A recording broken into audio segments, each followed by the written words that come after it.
উপরে বাইতুল মামুর, ফেরেশতাদের যে কাবা, ঠিক দুনিয়াতে বাইতুল্লাহ যে স্থানে অবস্থিত ওই বরাবর সপ্তম আসমানের উপরে একটা বাইতুল্লাহ আছে, কাবা আছে, এটার নাম বাইতুল মামুর।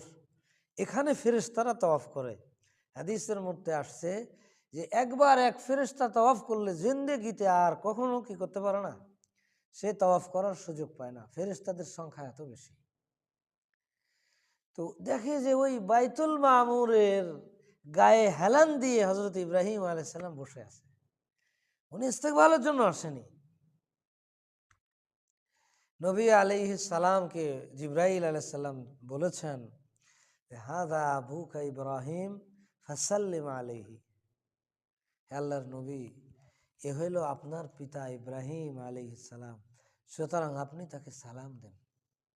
আল্লাহু আকবার। চিন্তা করেন, খুব দিলের কান দিয়ে শুনতে হবে যে এটা নবীকে বলছে আপনি সালাম দেন আগে তাকে। আপনার পিতা ইব্রাহিম, তাকে কি করেন? সালাম দেন। এখানে উলামা ইকরাম অনেক রহস্যের কথা লিখছেন যে সন্তান যত বড়ই হোক পিতামাতার সামনে সে ছোটই থাকে। এই কারণে আমার নবীকে অন্য সমস্ত নবীরা তো ইস্তেকবাল করেছেন, কিন্তু হযরত ইব্রাহিম আলাইহিস সালাম ইস্তেকবালে আসেননি, বসে আছেন।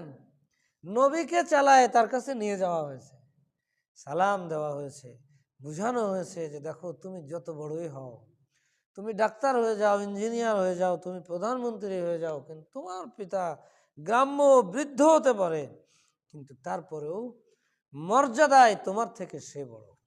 তার সামনে নতজানু হয়ে বসা, এটা তোমার সাআদাতমন্দি দুনিয়ার জীবনেরও আখিরাতের জীবন।